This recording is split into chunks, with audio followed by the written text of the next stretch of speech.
Welcome to Praveen academy. और आज date है 9 जुलाई 2021। तो आइए देखते हैं आज के इंपॉर्टेंट करंट अफेयर्स एमसीक्यूज। पहला क्वेश्चन है, एकीकृत बाल विकास परियोजना ICDS integrated child development scheme के संदर्भ में निम्नलिखित कथनों पर विचार करें। पहला है, यह योजना महिला एवं बाल विकास मंत्रालय के द्वारा क्रियान्वित की जा रही है। दूसरा, यह एक केंद्रीय क्षेत्र की योजना है, सेंटर सेक्टर स्कीम। तीसरा कथन है, यह आईसीडीएस का उद्देश्य 0 से 6 वर्ष आयु वर्ग के बच्चों के स्वास्थ्य एवं शिक्षा की स्थिति में सुधार करना है। तो बताना है कि इनमें से कौन से कथन सही हैं। तो पहला और तीसरा कथन सही है, तो आंसर इसका डी होगा। दूसरा कथन रॉन्ग है, क्योंकि ये सेंटर सेक्टर स्कीम नहीं है, सेंट्रली स्पॉन्सर्ड स्कीम है। सेंटर सेक्टर स्कीम जो होती है उसमें केंद्र सरकार के द्वारा 100% फंडिंग की जाती है। वहीं जो सेंट्रली स्पॉन्सर्ड स्कीम्स होती हैं तो उनमें 90-10 का रेशियो होता है, जो कि पहाड़ी राज्यों में, इसके अलावा सामान्यतः 75-25 या इस तरीके से और भी रेशियो हो सकते हैं, जिनमें राज्य और केंद्र अलग अलग फंडिंग करता है।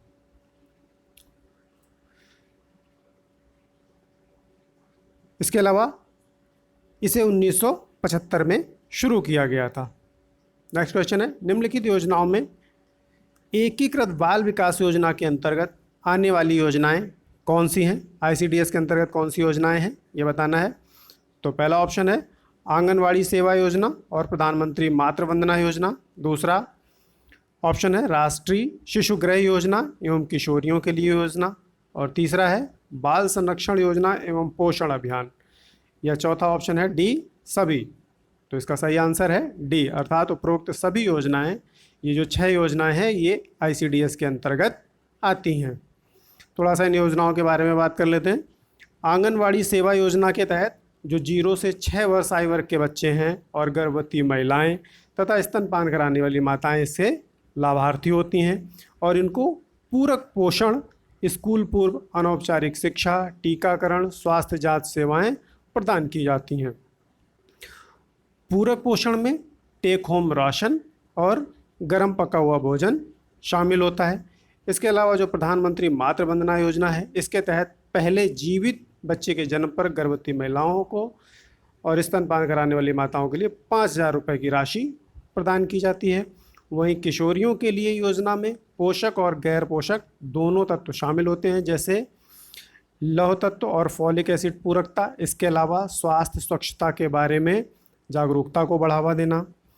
वहीं पोषण अभियान में स्टंटिंग और वेस्टिंग में सुधार करना शामिल होता है। स्टंटिंग क्या होता है? एज के हिसाब से लंबाई का ना बढ़ना, और वेस्टिंग क्या होता है कि एज के हिसाब से वजन का कम होना। तो इन दोनों स्थितियों में सुधार किया जाएगा किसके माध्यम से? पोषण अभियान के तहत। इसके अलावा राष्ट्रीय शिशु गृह योजना में बच्चों को पूरक पोषण, प्रारंभिक शिक्षा, शिशु देखभाल शिक्षा और स्वास्थ्य तथा बच्चों को सुलाने की सुविधा प्रदान की जाती है। नेक्स्ट क्वेश्चन हमारा, राष्ट्रीय पोषण रणनीति के संदर्भ में निम्नलिखित कथनों पर विचार करें। पहला है, इसका उद्देश्य 2030 तक सभी प्रकार के कुपोषण को कम करना है। दूसरा कथन है, इसका एक अन्य उद्देश्य पोषण और स्वास्थ्य से संबंधित सतत विकास लक्ष्यों के हिस्से के रूप में पहचाने गए लक्ष्यों को प्राप्त करने में सहायता करना। तो बताना है कि इनमें से कौन सा कथन। इसके अलावा एक तीसरा कथन भी है, इसे नीति आयोग के द्वारा जारी किया जाता है। तो इसके तीनों ही कथन सही हैं, आंसर डी होगा।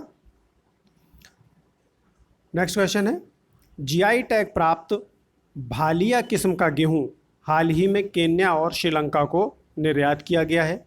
यह किस राज्य से संबंधित है?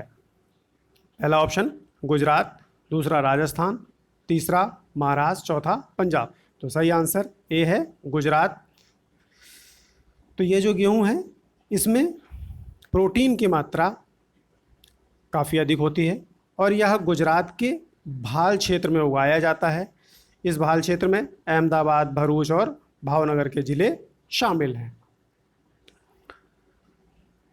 नेक्स्ट क्वेश्चन है, निम्नलिखित जीआई टैग प्राप्त उत्पादों में कौन सही सुमेलित नहीं है? पहला है सोहराई खोवर पेंटिंग, झारखंड। दूसरा तेलिया रुमाल, तेलंगाना। तीसरा कंडांगी साड़ी, तमिलनाडु। और चौथा शाही लीची, पश्चिम बंगाल। तो इनमें से बताना है कौन सा सही सुमेलित नहीं है। तो इसका आंसर डी है। लीची, जो शाही लीची है, ये पश्चिम बंगाल नहीं बिहार की है और इसको जीआई टैग मिला हुआ है। इसके अलावा डिंडीगुल का ताला तमिलनाडु का, इसे भी जीआई टैग मिला हुआ है। नेक्स्ट क्वेश्चन, हाल ही में खबरों में रहा ट्राईसाइक्लोजॉल जिसकी अधिकतम अवशिष्ट सीमा मैक्सिमम रेजिड्यूल लिमिट एमआरएल तय करने का मुद्दा उठाया गया है। ट्राईसाइक्लोजॉल क्या है? पहला ऑप्शन कीटनाशक है। दूसरा कवकनाशक है। तीसरा ऑप्शन खरपतवार नाशक है। और चौथा ऑप्शन है आपका कोरोना वायरस उपचार से संबंधित दवा है। तो इसका सही आंसर है ये ए है, ये कीटनाशक है।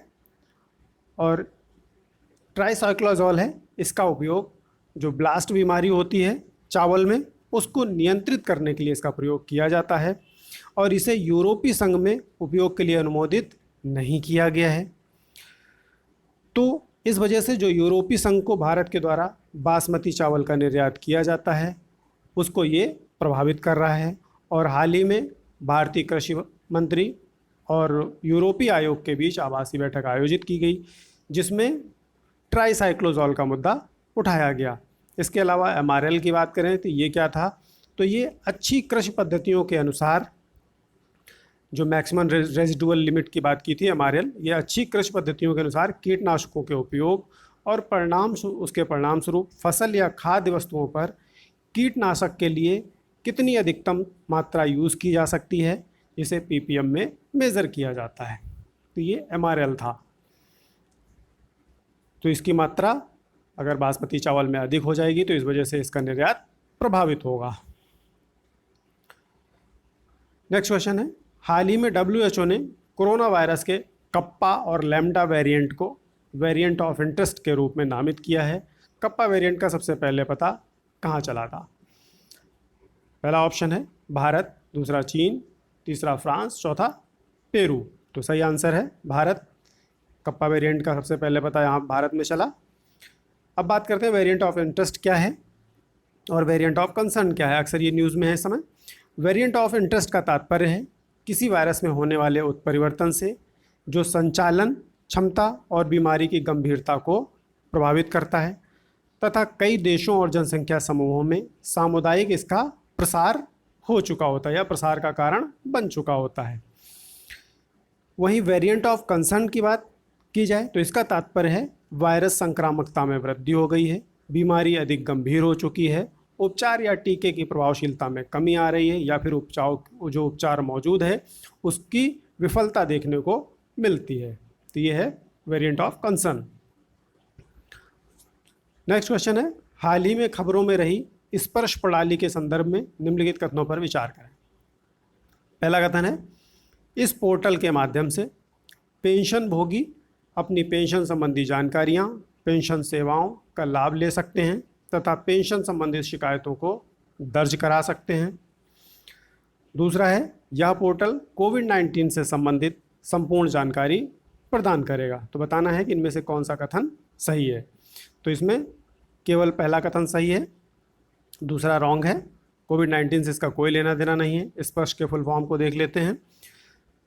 सिस्टम फॉर पेंशन, स्पर्श, एस से सिस्टम और पी पेंशन, ए एडमिनिस्ट्रेशन, और जो इसका आरएसएस है ये रक्षा से लिया गया है, रक्षा मंत्रालय के द्वारा इसको जारी किया गया है। तो स्पर्श बनाया गया है सिस्टम फॉर पेंशन एडमिनिस्ट्रेशन, रक्षा प्रणाली के जरिए पेंशन भुगतान के लिए रक्षा मंत्रालय ने 2 बैंक हैं पीएनबी और एसबीआई, इनके साथ करार भी किया है जहां पर ये अपनी शिकायतें भी दर्ज करवा सकते हैं, उससे संबंधित सेवाओं का लाभ ले सकते हैं। ये सारी चीज़ें स्पर्श पोर्टल पर मिल जाएंगी। तो आज का हमारा करंट अफेयर कंप्लीट हुआ। आइए क्विक रिवीजन कर लेते हैं इसका। पहला क्वेश्चन हमारा एकीकृत बाल विकास परियोजना से संबंधित था, ICDS से। तो यह जो योजना है महिला और बाल विकास मंत्रालय के द्वारा कार्यान्वित की जा रही है और यह केंद्रीय क्षेत्र की योजना नहीं है, यह सेंट्रली स्पॉन्सर्ड योजना है। इसके अलावा इसमें 0 से जो 6 वर्ष आयु वर्ग के बच्चे हैं, इनमें स्वास्थ्य और शिक्षा की स्थिति में सुधार किया जाता है, ये भी सही था। इसके अलावा ये 1975 में शुरू की गई थी। दूसरा क्वेश्चन हमारा था एकीकृत बाल विकास परियोजना के अंतर्गत आने वाली कौन सी योजनाएं हैं। तो इसमें मैंने 6 योजनाओं की बात की थी। ये आंगनवाड़ी सेवा योजना, प्रधानमंत्री मातृ वंदना योजना, राष्ट्रीय शिशु गृह योजना, किशोरियों के लिए योजना, बाल संरक्षण योजना और पोषण अभियान, ये सभी इसमें शामिल थे। आंगनवाड़ी सेवा योजना की बात की तो 0 से 6 वर्ष के इसमें बच्चे, इसके अलावा गर्भवती महिलाएं, स्तनपान कराने वाली माताएं इसकी लाभार्थी हैं और इन्हें पूरक पोषण, स्कूल पूर्व अनौपचारिक शिक्षा, टीकाकरण, स्वास्थ्य जांच सेवाएं प्रदान की जाती हैं। इसमें पूरक पोषण में उनको टेक होम राशन, इसके अलावा गर्म पका हुआ भोजन भी इसमें शामिल होता है। वहीं प्रधानमंत्री मातृ वंदना योजना में पहले जीवित जन्म पर 5,000 रुपये महिलाओं को दिए जाते हैं। इसके अलावा किशोरियों के लिए योजना में पोषक और गैर पोषक दोनों तत्व शामिल किए गए थे, जिनमें लौह तत्व और फॉलिक एसिड पूरकता, इसके अलावा स्वास्थ्य और स्वच्छता के बारे में जागरूकता को बढ़ाना। इसके अलावा पोषण अभियान में स्टंटिंग और वेस्टिंग की बात की थी। तो स्टंटिंग क्या थी कि एज के हिसाब से उसकी हाइट कम होना और एज के हिसाब से उसकी वेट है वो कम हो, तो वेस्टिंग होता है। इन दोनों में सुधार करना शामिल है। और राष्ट्रीय शिशु गृह योजना में बच्चों को पूरक पोषण, प्रारंभिक शिशु देखभाल शिक्षा, स्वास्थ्य तथा बच्चों को सुलाने की सुविधा दी जाती है। नेक्स्ट क्वेश्चन हमारा राष्ट्रीय पोषण रणनीति से संबंधित था। इसका उद्देश्य 2030 तक सभी प्रकार के कुपोषण को कम करना है। इसके अलावा सतत विकास लक्ष्यों के तहत भी पोषण और स्वास्थ्य से संबंधित लक्ष्यों को प्राप्त करने में सहायता करना है और इसे नीति आयोग के द्वारा जारी किया जाता है। इसके तीनों कथन सही थे। वहीं GI टैग प्राप्त जो भालिया किस्म का चावल है, इसको केन्या, श्रीलंका को भी निर्यात किया गया है और ये गुजरात राज्य में उगाया जाता है। इसमें प्रोटीन की अधिक मात्रा होती है। इसके अलावा अहमदाबाद, भरूच और भावनगर जिले इसमें शामिल हैं, जो गुजरात का भाल क्षेत्र है। इसके अलावा GI टैग प्राप्त उत्पादों में कौन सुमेलित नहीं की बात की थी, तो सोहराई खोबर जो पेंटिंग है ये झारखंड में है। इसके अलावा झारखंड राज्य से संबंधित है। तेलिया रुमाल तेलंगाना से संबंधित है। कंडांगी साड़ी तमिलनाडु से संबंधित था। शाही लीची बिहार से संबंधित है, जिन्हें GI टैग प्राप्त है। इसके अलावा डिंडीगुल का ताला तमिलनाडु का है, इसे भी GI टैग प्राप्त है। इसके बाद ट्राईसाइक्लोजॉल की बात की थी। इसकी मैक्सिमम रेजिडुअल लिमिट का भी मुद्दा उठाया गया था। तो ये एक कीटनाशक है और इसका उपयोग जो राइस चावल होता है उसमें ब्लास्ट को नियंत्रित करने के लिए किया जाता है और यूरोपीय संघ ने अभी इसको अनुमोदित नहीं किया है। इसलिए जो बासमती चावल भारत के द्वारा निर्यात किया जा रहा है वो इससे प्रभावित हो सकता है, क्योंकि भारत में ब्लास्ट को नियंत्रित करने के लिए ट्राईसाइक्लोजॉल का यूज़ कीटनाशक के रूप में किया जाता है। इसके अलावा MRL की बात की थी। तो MRL क्या है, ये जो कृषि पद्धतियाँ हैं उनमें कीटनाशकों के मैक्सिमम उपयोग की एक लिमिट होती है, उसमें कितनी उसकी सांद्रता हो सकती है मैक्सिमम, इसको MRL कहते हैं। इसके अलावा हाल ही में WHO ने कोरोना वायरस के कप्पा और लैम्डा वेरिएंट को जो है नामित किया है। तो कप्पा वेरिएंट सबसे पहला जो पता चला वो भारत में पता चला। और वेरिएंट ऑफ इंटरेस्ट क्या होता है इसकी बात करते हैं। तो वायरस में जो उत्परिवर्तन होता है उससे संचलन क्षमता और बीमारी की गंभीरता को ये प्रभावित करता है और कई देशों तथा जनसंख्या समूह में इसके सामुदायिक प्रसार का ये कारण बन चुका होता है। तो इसलिए इसको वेरिएंट ऑफ इंटरेस्ट कहते हैं। और वहीं पे वेरिएंट ऑफ कंसर्न की बात करें तो इसमें जो संक्रामकता होती है वो बढ़ चुकी होती है, बीमारी गंभीर हो चुकी होती है, या फिर उपचार टीके की प्रभावशीलता कम हो चुकी होती है, या फिर उसका उपचार जो मौजूद होता है वो विफल दिखाई देता है।